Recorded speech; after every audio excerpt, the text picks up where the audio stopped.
I've been reviewing gadgets for the last 12 years of my life. Over 1,000 videos, over 5,000 products, but these are the 10 that I actually use every single day of my life, each one more essential than the last. And number 10 is my smart trash can, which sits permanently just outside our filming room. And I picked it because it is the most streamlined way to trash things. I can literally wave my hand over it and it will open. But even if you don't have a hand to spare, you can actually just say, open can, and you can dispose of it without even touching the bin.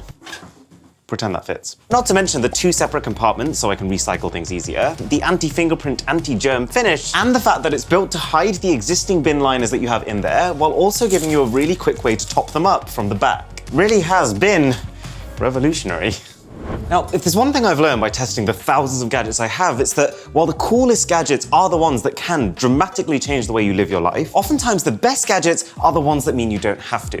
They fit into your existing life and just make the things that you already do either faster or richer. And maybe the best example of that is the Ember Mug. This is a mug that I set up once when I first got it like 3 years ago. And from that point, every single cup of tea that I've had has been kept at my perfect, exact, ideal drinking temperature. And I realize that sounds excessively particular, but for me, this whole idea of a tasty hot drink is actually my incentive to start working and also to stay productive while working. And so a mug that can both keep the drink hot, making it more enjoyable to drink and therefore a better incentive, and also make the tea last longer, because you can't just down it, you've got to sip it, is actually really good for my productivity.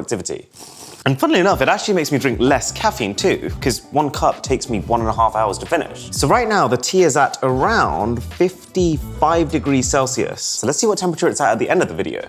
Okay, this one is unexpectedly awesome. So about 2 years ago, I made the decision to start prioritizing my mouth care routine. So I got myself a water flosser, which clears the bits of food in between my teeth, and then upgraded my manual toothbrush to an electric toothbrush, which I recently just upgraded again to this toothbrush of the future. There's an LED color display on it for starters. It's there so you can cycle through the 7 different cleaning modes. You don't actually need 7 different cleaning modes, but I do use a combination of daily clean, tongue cleaning mode, which has actually made a big difference to making my breath just feel fresh all the time, and then whitening mode for a bit of a polish up every now and again. And then because the brush head both oscillates up and down and rotates, as well as being moved manually by your hand over your teeth, it really does leave you with that dentist clean feeling every time you brush your teeth. It's got an LED that makes sure that you're brushing with the right amount of pressure, which made me realize that I've actually been brushing too hard for about 27 years of my life. But what I think is the coolest thing is that it pairs via Bluetooth to its wireless charging stand. And when you start brushing, the stand will tell you which parts of your mouth you need to focus on and for how long. Now, obviously this is pretty overkill. You don't actually need a toothbrush this advanced. But the way I see it is, we spend like 95% of our lives trying to juggle work, hobbies, social life, family time.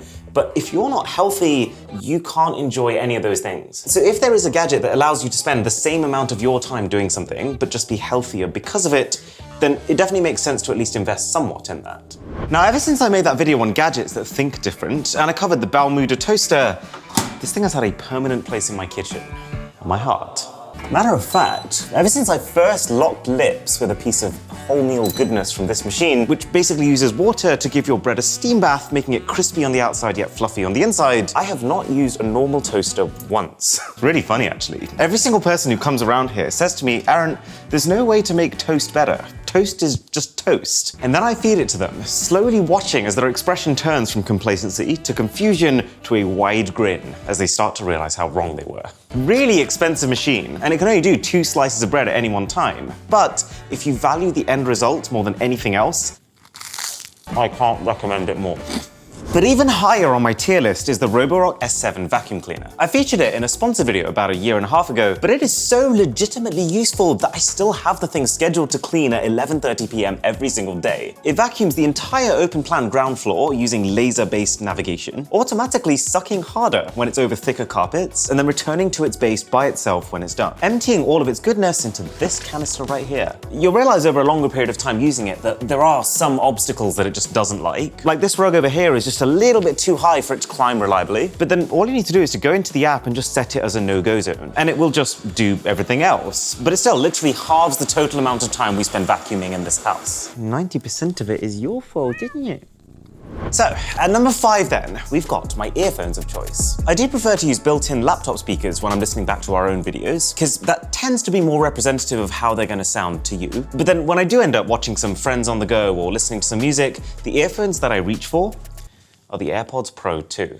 And I would say it's about 50% a convenience thing. Like when you use other Apple products, AirPods are just, they're so thoughtless. Like you have access to Siri, so instead of taking your phone out your pocket, you can just ask your earphones to go to the next song. And if you ever leave them behind somewhere, then just like an AirTag, they will tend to literally appear on a map on your iPhone so you can walk yourself back to them. So they're incredibly convenient. But if that's all it was, and the sound quality itself was mediocre, I care enough about sound quality that I would have just ditched these for a pair of Sonys. But the new AirPods, even Apple integration aside, are really, really capable. Apple's been playing catch up when it comes to sound quality for almost their entire existence. There hasn't been a pair of Apple earphones that have sounded good for the price until this one. The best way to describe it is rich and full-bodied audio. And the thing that tops it off for me is how the noise cancellation has also become more intelligent. It gently fades in as you put the earphones in your ears, and it's powerful enough that it doesn't just get rid of the gentle whirring of, say, your vacuum cleaner, but even like the intense screeching of the London Underground. For anyone who's ever ridden the Central Line, you'll know what I'm talking about.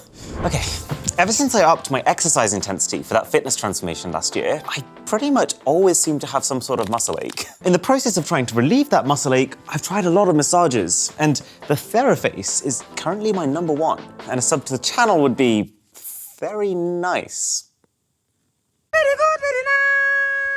So you can use this on other areas, but it's primarily designed as a face massager. And there's a few reasons why it's become a staple in my life. What tends to make me reach for it in the first place is just the simple fact that it's really, really relaxing. I don't realize how much tension I have accruing in my forehead until it gets beaten out of me with one of these. If I turn it on now, you can also hear that it's quiet enough that you can also use it while you're watching a movie with other people. And then the cherry on top is that it's also just a feel-good factor. This thing is like an 8-in-1 face treatment. Like, the massage brings blood to your face and therefore reduces the appearance of lines. It uses microcurrents to increase the muscle tone of your face, different types of LED to clear acne and reduce the bags under your eyes. The list goes on.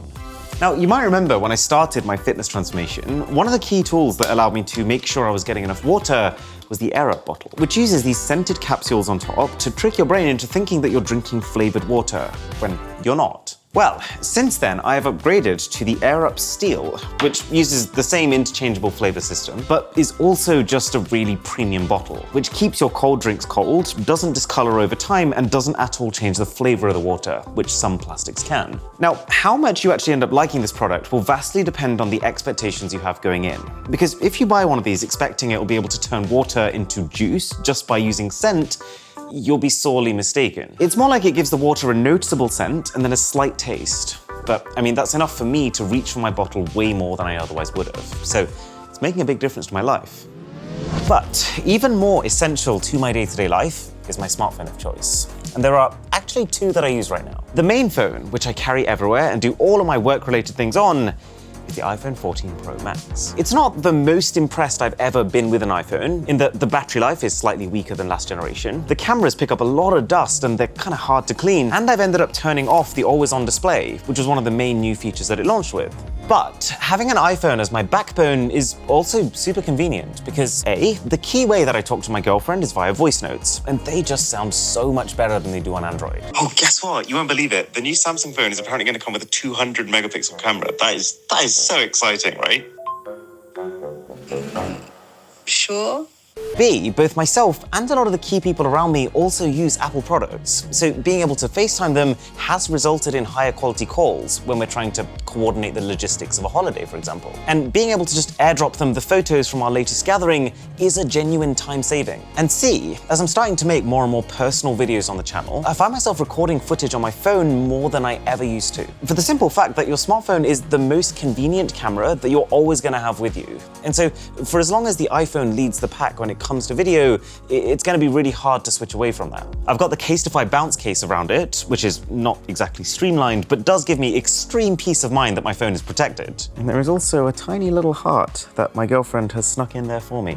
Welcome to my mushy romantic life. But then I also sometimes use the Google Pixel 7 Pro, mostly really for photos, because I just find that it pumps out sharper, more cinematic images. And then of course the photo editing, because nothing beats the intelligence of Google's editing suite right now. So what about gadget number 1 then? What is the most essential piece of tech in my entire life? Well, it's this, the 16-inch MacBook with an M1 Max chip. This is the best laptop I've ever used for 2 reasons. One, that because this is using an Apple-made chip, which is based on the more efficient mobile phone processor architecture, the battery life in this literally lasts twice as long as any other laptop I've ever used before. Which means that I can spend the entire day traveling and still be productive just writing away my scripts on it. But then, because this chip is also really optimized for Apple's software, anytime I need to jump in and do a bit of editing or change up a music track for a video, this laptop also has the performance to be able to run our editing program, Final Cut Pro, as smooth as butter. Okay, so the Ember Mug, it's been about 2 hours of filming. It started off at 55 degrees Celsius. It is now at 61. It's got hotter. To check out the next gadget video, that's here, and I'll catch you there.